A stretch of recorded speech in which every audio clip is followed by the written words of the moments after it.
வணக்கம். 2 நிமிஷத்துல ஒரு போட்டோஷாப் ட்ரிக். என்ன ட்ரிக்னு பார்த்தலாமா? இப்போ நம்ம ஒரு ரா ஃபைலை ஓப்பன் பண்ணுறோம்னு வச்சுக்கோங்களேன். ஃபார் எக்ஸாம்பிள் இப்போ வந்து ஒரு ரா ஃபைலை நான் ஓப்பன் பண்ணுறேன். ஓப்பன் பண்ணிவிட்டு எடிட் பண்ணுறோன்னு வச்சுக்கோங்க. நம்முடைய அந்த கலரிங் சிஸ்டம் இல்லை என்ன இருக்குதோ இது எல்லாத்தையுமே நம்ம எடிட் பண்ணிடுறோம்.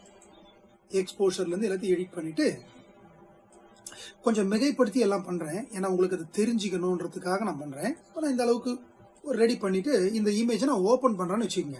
இல்லை நான் காப்பி போட்டு இது இன்னொரு இமேஜுக்கு நான் எடுத்துக்கிறேன்னு வச்சுக்கோங்களேன். நான் சேவ் பண்ணி வச்சுக்கிறேன். இதை வந்து நான் க்ளோஸ் பண்ணிடுறேன். இப்போ திருப்பியும் நான் இதே இமேஜை ஓப்பன் பண்ணுறேன்னு வச்சுக்கோங்க. என்ன ஆகுது பார்த்தீங்களா? நம்ம என்ன மேனிப்புலேட் பண்ணுமோ என்ன எடிட் பண்ணுமோ அந்த இமேஜ் தான் வருமே தவிர இதை நம்ம வந்து திருப்பியும் பழைய மாதிரி ஒரிஜினல் இமேஜ் கொண்டு வரணும்னு நினச்சிட்டு இதை ஆல்ட்டு பிடிச்சிட்டு ரீசெட் பண்ணிங்கன்னா கூட ஒர்க் ஆகாது. ஒரு முறை நம்ம கை வச்சிட்டோம்னா அவ்வளோதான், அதே தான் நமக்கு திருப்பி வரும். எப்படி நம்ம இழந்ததை இல்லை ஒரிஜினல் இமேஜை கொண்டு வர்றது? 2 விதமாக பண்ணலாம். ஈஸியான முறை என்னன்றதை ஒரு பழக்கமாக வச்சுக்கிட்டோம்னா நமக்கு ஈஸியாக இருக்கும்.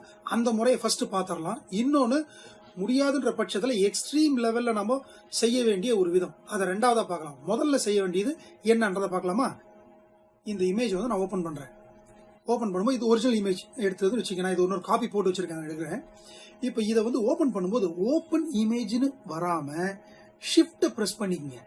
ஷிஃப்ட்டை ப்ரெஸ் பண்ணிட்டீங்க பாருங்களேன், இங்கே என்ன நடக்குதுன்னு பாருங்கள். ஷிஃப்ட்லேருந்து கை எடுத்துட்டேன். ஓப்பன் இமேஜ் இருக்கா? ஷிஃப்ட்டை ப்ரெஸ் பண்ணும்போது என்ன ஆகுது பாருங்கள், ஓப்பன் ஆப்ஜெக்ட்னு வருதுங்களா? ஷிஃப்ட்டை ப்ரெஸ் பண்ணிக்கிட்டே ஓப்பன் ஆப்ஜெக்ட்னு சொல்கிறது தான் சரியான முறை. சரிங்களா? இதை செய்யும் போது நமக்கு என்னன்னா, இந்த இமேஜே நம்ம ஓனம் எடுக்கிறதுல ஓப்பன் பண்ண போகிறதில்ல, ஸ்மார்ட் ஆப்ஜெக்டாக தான் நம்ம எடுக்கிறோம். ஸ்மார்ட் ஆப்ஜெக்டாக எடுக்கும்போது நமக்கு ஒரிஜினலாக கிடைக்கும். இதை வந்து நீங்கள் மேனிப்புலேட் பண்ணுங்கள், என்ன வேணால் பண்ணுங்கள். ஒர்க் பண்ணி முடிச்சு அதை க்ளோஸ் பண்ணிக்கங்க. சரியா? இப்போ திருப்பி இந்த இமேஜை ஓப்பன் பண்ணுங்களேன், ஒரிஜினல்லே வந்து நிற்கும். திருப்பி நீங்கள் என்ன பண்ணலாம்னா ஓப்பன் ஆப்ஜெக்டை கொடுத்து எடுத்துக்கங்க.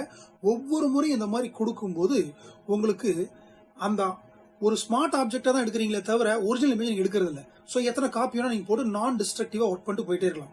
சரிங்களா? இது ஒரு விதம். இன்னொரு விதம் என்னன்னா, நீங்கள் ஒரிஜினல்லேருந்து எடுக்கும்போது ஃபார் எக்ஸாம்பிள் இப்போ நான் இந்த இமேஜை ஓப்பன் பண்ணுறேன். இந்த இமேஜை ஓப்பன் பண்ணிவிட்டு நான் இதை வந்து முதல்ல சொன்ன மாதிரி எக்ஸ்ட்ரீம் லெவலில் நான் ஏதாவது ஒன்று போட்டு எக்ஸ்போசர் எல்லாத்தையும் கெடுத்து வச்சுறேன்னு வச்சுக்கோங்க. பை சான்ஸ் இந்த மாதிரி எடுத்துட்றேன், ஓப்பன் இமேஜ் கொடுத்து எடுத்துட்றேன். சுத்தமாக அந்த இமேஜ் கெட்டு போச்சு. இல்லை ஒரிஜினல் நம்ம மேனிப்புலேட் பண்ணிட்டோம்னு வச்சுக்கோங்களேன். திருப்பி இந்த இமேஜை ஓப்பன் பண்ணும்போது எனக்கு அதே மாதிரி தான் வரும். இதுக்கு வந்து எக்ஸ்ட்ரீம் லெவலில் இருக்கிற ஷார்ட்கட் என்னன்னா, இந்த இமேஜ் எங்கே இருக்குதோ அந்த ஃபோல்டருக்குள்ளே போய் பார்த்தீங்கன்னா XMPன்னு சொல்லிட்டு XML ஃபைல் ஒன்று ரெடியாக இருக்கும். இந்த ஃபைலை நீங்கள் டெலீட் பண்ணிடுங்க. டெலீட் பண்ணிவிட்டு அந்த இமேஜை ஓப்பன் பண்ணுங்களேன், உங்களுக்கு திருப்பியும் பழைய இமேஜ் வந்துடும்.